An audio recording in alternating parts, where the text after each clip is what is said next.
Hello, Robs. We're back with Anyone's Son. A true story by Roberta Roche with the killer, Harry De La Roche Jr. And I believe we left off right here. Dear Harry, October 6th, 1876. 1976. Every day, Mom and I look for a letter from you, but nothing. We really would like answers to our many questions and how things are going. How are your grades? Some of the people you know are asking for you. They are all pulling for you, so make sure you live up to the praise and pride people have in you. I hope things are easing up and you are enjoying college life more. We want you to be happy, but we also want to know if you are having any problems. We will help whatever way we can. Remember, there is no one in the whole world who loves you more than Mom and I. You are our number one son. So let us know. We want you to confide in us. Don't hold anything back. If we don't know, then we can't help. Sometimes you may not agree with us, but you know we are trying to do whatever is right for you. We sure wish you would write more to us. I know you write to other people, which is fine, but don't forget Mom and Dad. All my love, Dad. October 11th, 1976. Dear Harry, we sure were glad to get your letter, but Harry, don't give up your sleep to write. Try to do it on the weekend or some other time. You described the freshman year pretty well, and we here at home also know you are in a very tough school, but we also know you can take it. The next 3 years will be like a whole different school world. You sure will be ready for anything when you graduate from El Cid. How are your grades doing? When will we be sent your report card? Any chance for a scholarship? Keep trying your best. Don't let anything keep you from being the top student that you can be. Any new friends? We always like to know about that. Eric got a card to start instruction at the Rifle Club. He's all excited about it. I guess he will do all right. He really looks up to you, even more than he does Ronnie. You are his idol. I'd say he picked a pretty good idol. Ronnie is in the too cool stage, and he seems to get more and more lazy. He doesn't play football or run cross country. He says he is going out for spring track again. I hope so. I think he could do well in wrestling. He is thinking about it. He also said he may leave the school band, but we are totally against that. I think it is just a stage. I think he has had it with scouts. He still needs one merit badge for star, but he is not trying. He really is a great boy, but maybe a little encouragement from you may help.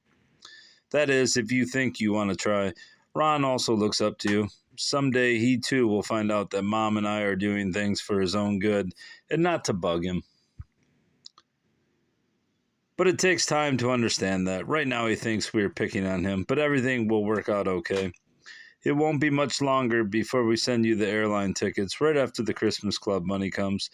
Try to find out if there's a special car or bus or something that you can take to the Charleston airport. If not, then take a taxi. We can't wait to see you.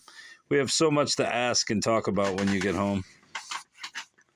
Always remember that you can do anything you want to as long as you try. You can even become the top cadet at the Citadel if you want to. Just do your best. Work hard. Don't be afraid to sacrifice to get ahead. We have all the confidence in you, so make sure you have it in yourself. Love, Dad. October 14th, 1976. Hey, Ronnie, you sound like a real head and all that other bull in some of the letters you write. I use those words once in a while, but not like that. Cool the BS. Who are you trying to fool?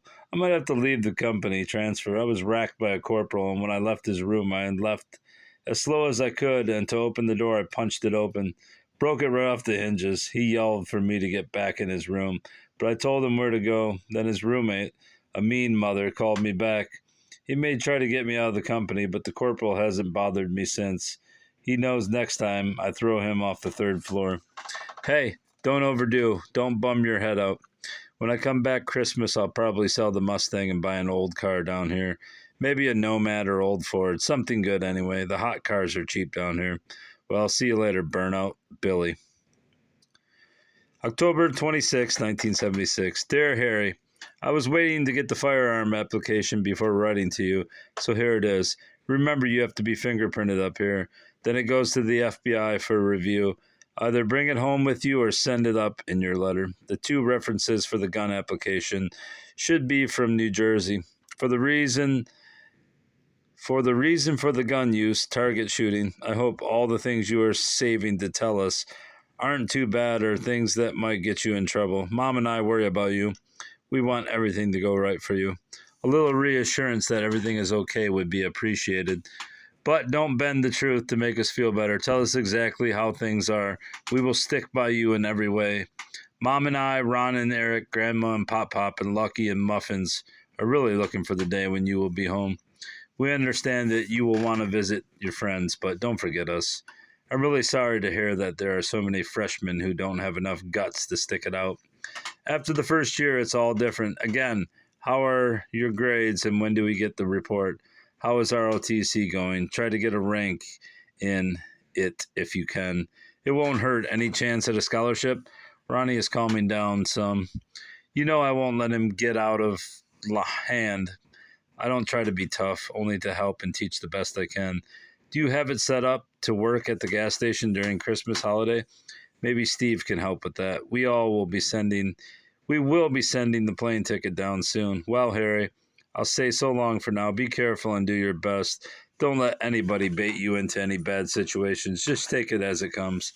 Love, Dad. October 26, 27, 28, 1976. Dear Harry, I'm glad to know the care packages are arriving okay. Do you need something other than food? Toothpaste, razor blades, shoelaces? You say you will be out most of Thanksgiving. You do plan to have dinner here, I hope. We are all counting on that. We know you won't be home much, but just enough time to let us really know how things are. Write and tell me what you want for breakfast, lunch, and dinner while you are home. You should be home about 9 p.m. Wednesday, November 24th, and your plane leaves at 1 o'clock Sunday, November 28th. You may not have time to go to church. About Thanksgiving dinner, I can arrange to serve it at a time that's convenient. Do you want to eat early or late, 1 o'clock or 6? Do you see any easing up yet? There's less than a month to go for Thanksgiving, and then a month to Christmas. If you take one day at a time, this year will be over, and Recognition Day will be here.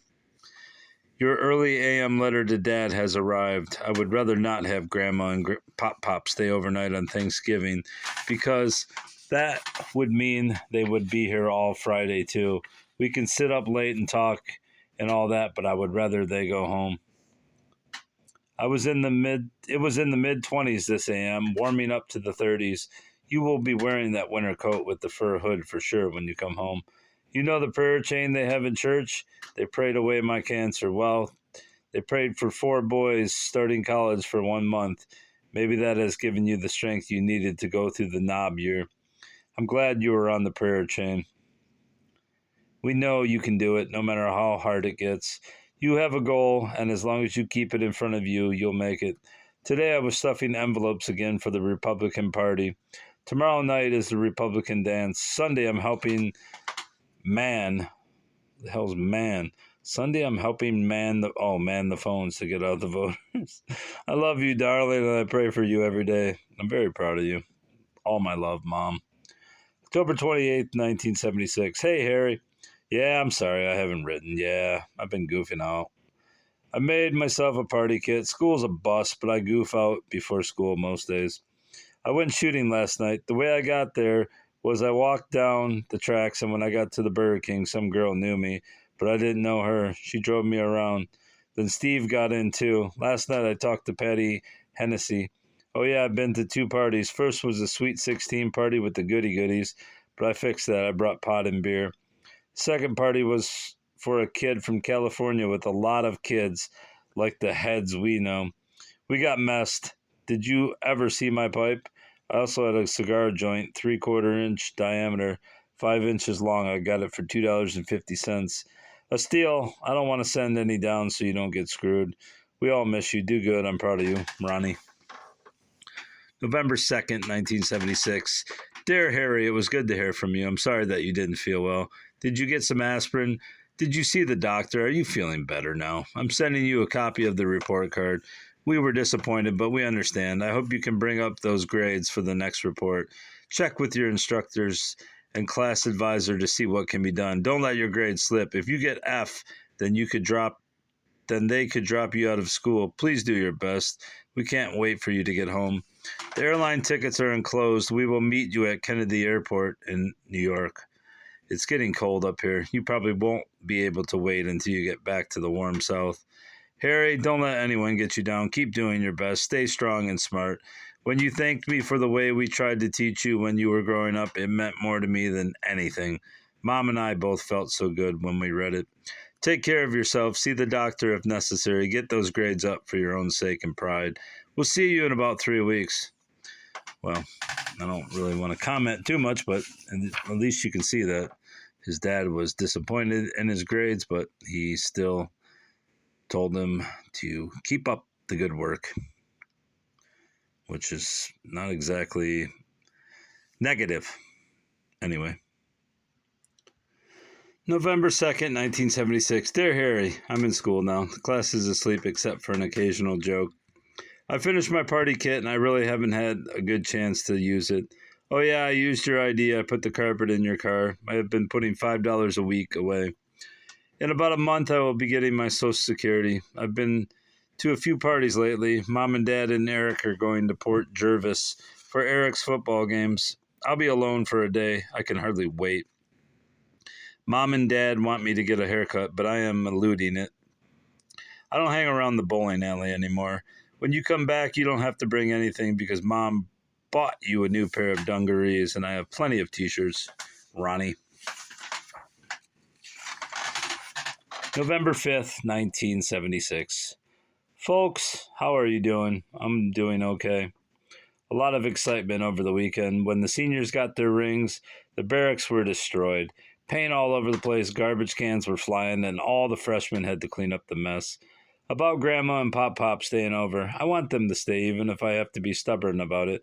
I can drive Grandma to work, so that would take care of that. The reason I want them to stay over is that I would like Grandma to cook breakfast like she used to do. Also, we all know that Grandma is getting on in years, so she might not be around. Since I'm down here, I can't see her that much, so that is why I want Grandma to stay.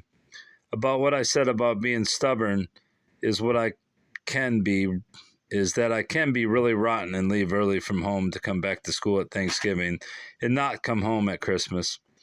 I could stay at school or go over to one of my classmates' homes who live around here. You know I will do something when I say it. If you can't do this one thing I really want, then I guess I might as well stay down here, especially after all the fun and games I'm having down here. I already know how to get down here by car, taking Interstate Highway 95. Well, I hate to be like this, but this is the way it is. That's all. I hope you don't think I'm joking because I learned to forget how to joke down here. Harry. November 9, 1976. Dear Harry, we got your letter with the rifle permit form in it. You know that before I can turn it in, you have to be fingerprinted in Montvale. I'm sure we can do it while you're home. Harry, we know that this first year is very hard, but please try extra hard to erase those bad grades. It's a lot to ask, but please try to get A's and B's, mostly A's. Ronnie's grades aren't too great either. Maybe you can tell him how important good grades are. We are anxious to hear all about the things, oh man, that have been happening to you. So save us some time so we can talk. I'm really sorry to hear about all those guys who are cracking up and the boys who don't have enough guts to stick it out. As I said many years ago, the guy who quits the first time will quit again and again. It's a hard habit to break once it's started. I wish I could talk to all those kids who want to quit. By the way, when you graduate, will you get a commission in the regular army or in the reserves? I think it would be better in the regular army if you can. What do you think? Only about 2 weeks before Thanksgiving. See you soon. Be careful and work hard. Love, Dad. November 11th, 1976. Dear Harry, Dad's softball team played today.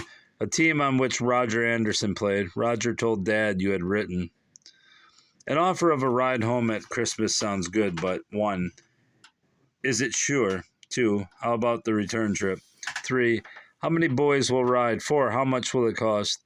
I must know by return mail how you plan to come home at Christmas. Tickets are very tight at that time. If you can get a safe ride both ways, that would be great. You know, Harry, you could have told us your reasons for wanting Grandma and Pop to stay. You didn't need to carry on with all those threats. I'm sorry you no longer know how to joke. If you lose that capacity, you lose a great deal. But I do think you came on a little strong, since that is one thing you really want. Of course, you should have it. Harry, your last couple of letters seem uptight. Please calm down and try to take it easy when you can. Vacation is almost there. We'll see you at the airport on November 24. Love, Mom. November 11th, 1976. Ronnie, how are you doing, Burnout? Better hide the party kit well. What happens if someone finds it? A good place to hide it is in the fishing bag, hanging on the inside of my closet on the door. Who's been having good parties lately? Do Mom and Dad check you out when you come in? Don't get too carried away when Mom and Dad go away. Remember, when they told me they were going to be gone 2 days and came back the same day? I come home in 13 days. I'm going to see how many points I can rack up on my license before I come back down here. Harry. November 14th, 1976. Mom and Dad, I got care package number 10 and the tickets okay. Thanksgiving night is when I tell you about the school. Nothing before that. I wrote to Steve to tell him to get the car running before I get home. I hear Ronnie put carpet in the Mustang. I wonder how it looks. I'm going to have a long talk with Ronnie when I get home. I'll be home in 10 days, Harry. And that's the end of chapter 4 proper. And chapter 5, Thanksgiving Vacation, when the murder happens. That's all for now, bruv. Goodbye. Goodbye.